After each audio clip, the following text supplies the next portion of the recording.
જાફરાબાદના વઢેરા ગામે મોડી રાત્રે એક સિંહણ કૂવામાં પડી। વઢેરા ગામની 35 ફૂટ ઊંડી વાવમાં સિંહણ ખાબકી હતી।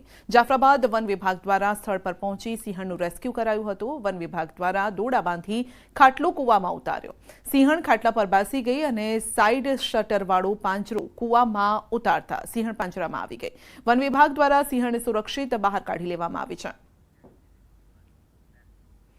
ગોધરાના ચંચોપા ગામમાં દીપડો પાંજરે પુરાતા લોકોએ રાહતનો શ્વાસ લીધો। તાજેતરમાં દીપડાએ ધોળા દિવસે રહેણાંક વિસ્તાર નજીક એક યુવક પર હુમલો કરી સામાન્ય ઈજા પહોંચાડી। દીપડા દ્વારા કરાયેલો હુમલાની ઘટનાને લઈ રહીશોમાં પણ ભય છે। જો કે વન વિભાગ, નેચર હેલ્થ ફાઉન્ડેશન અને ડિઝાસ્ટર ટીમે દીપડાને પાંજરે પૂરવા રેસ્ક્યુ હાથ ધર્યું હતું।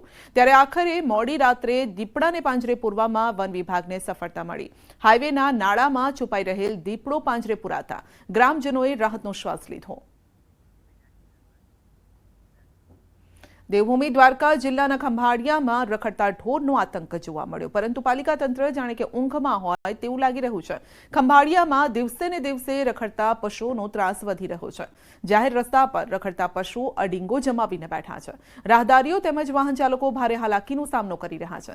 વેપારીઓને નુકસાન પહોંચી રહ્યું છે અને રખડતા પશુઓએ અનેક લોકોને અડફેટે લીધા, જેમાં કેટલાકે જીવ ગુમાવવાનો વારો આવ્યો।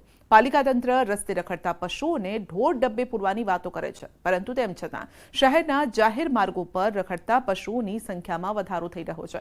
પાલિકા તંત્રની નિષ્ફળ કામગીરી જોવા મળી રહી છે, જેને લઈ લોકોમાં ભારે રોષ છે। ત્યારે લોકોએ રખડતા પશુઓના પ્રશ્નનો કાયમી ઉકેલ લાવવા માટે માંગ કરી। વેપારીને નુકસાન કરવું, ગાડીઓને નુકસાન કરવી, જાનહાની માનહાની, આપણે ઘણી વસ્તુઓ માલની હાની પહોંચેલી છે, પણ કોઈ કાયમી ઉકેલ આવતો નથી। અનેકવાર રજૂઆત કરવા છતાં નગરપાલિકા સંપૂર્ણપણે આ પ્રશ્નમાં નિષ્ફળ રહી છે।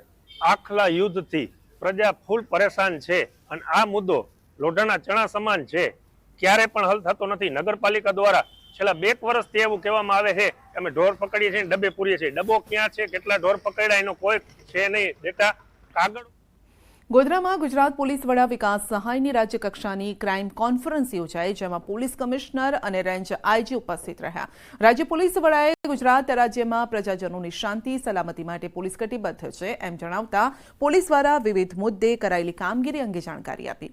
ગુજરાત પોલીસ અસામાજિક તત્વો સામે અસરકારક શિક્ષાત્મક કાર્યવાહી કરવા માટે વોલ ઓફ ગવર્મેન્ટ એપ્રોચનો તખ્તો તૈયાર કરાયો। વધુમાં તેઓએ 100 કલાકમાં અસામાજિક તત્વોની યાદી તૈયાર કરી હતી અને જેમાં સમગ્ર રાજ્યમાંથી કુલ 8,374 અસામાજિક તત્વો ધરાવતા લોકોની યાદી તૈયાર કરાઈ છે।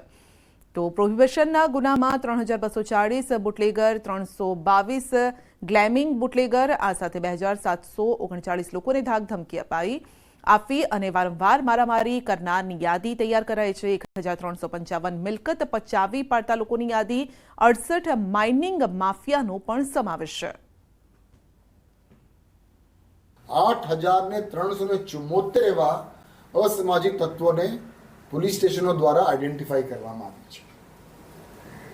પછી અસામાજિક તત્વો, આ જે ગુંડા તત્વો, આ લોકો જે ધાક ધમકી આપે છે, લોકોને રંજાડે છે, એવા લોકો વિરુદ્ધમાં અસરકારક શિક્ષાત્મક કાર્યવાહી થાય તેના માટે એક હોલ ઓફ ગવર્મેન્ટ એપ્રોચથી પરિણામલક્ષી કામગીરી કરવા માટે પણ તખ્તા તૈયાર થયેલા છે અને છેલ્લા કેટલાક દિવસોમાં આ બાબતે પણ કામગીરી ગુજરાત પોલીસની અલગ અલગ એકમોમાં કરવામાં આવી રહી છે। તો ગેરકાયદેસર દબાણો સામે કાર્યવાહી। જોધપુરમાં ગેરકાયદેસર દબાણ સામે કાર્યવાહી કરાઈ છે। 3 ગુનેગારોએ કરેલા દબાણ સામે કાર્યવાહી। ગુનેગારોના મકાન તોડી પાડવા કવાયત હાથ ધરાઈ। 520 ચોરસ ફૂટની સરકારી જગ્યામાં દબાણ કરાયું હતું। એએમસી અને પોલીસે કાર્યવાહી શરૂ કરી છે। તો અમદાવાદમાં પણ આપ જોઈ શકો છો કે બુલડોઝરવાળી થઈ રહી છે અને આ અંગે વધુ અપડેટ મેળવીશું સંવાદદાતા ઋત્વિજ પાસેથી। સીધા જ આપણે ઋત્વિજ પાસે જઈએ। જી ઋત્વિજ, ગુનેગારોની હવે ખેર નથી?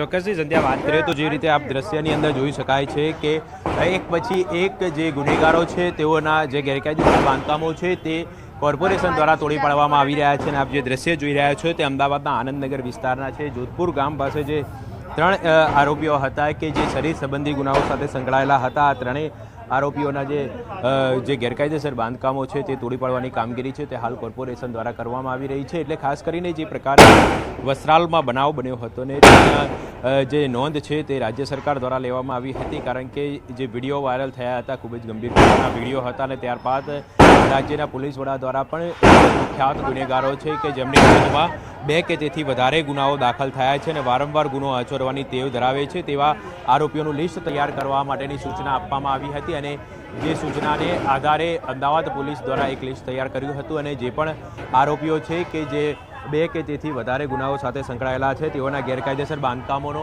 સર્વે કરવામાં આવ્યો હતો અને ત્યારબાદ એક પછી એક ગુનેગારો છે તેઓના બાંધકામ હાલ તોડવામાં આવી રહ્યા છે. જી, ખાસ કરીને જે ગુનેગારનું ઘર અત્યારે તોડવામાં આવી રહ્યું છે એ કયા ગુનામાં સંડોવાયેલો છે, એનો ઇતિહાસ કયા પ્રકારનો રહ્યો છે, ગુનાહિત ઇતિહાસ?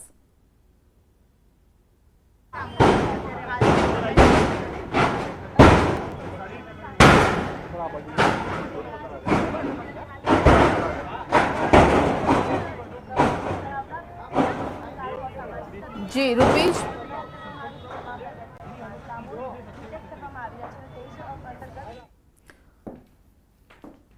તો અસામાજિક તત્વોના ઘર ઉપર બુલડોઝરવાળી થઈ રહી છે, ખાસ કરીને એવા ગુનેગારો જે 2 કરતાં વધુ ગુનાઓમાં સંડોવાયેલા છે અને તેઓએ ગેરકાયદેસર મકાનો ખડકી દીધા છે.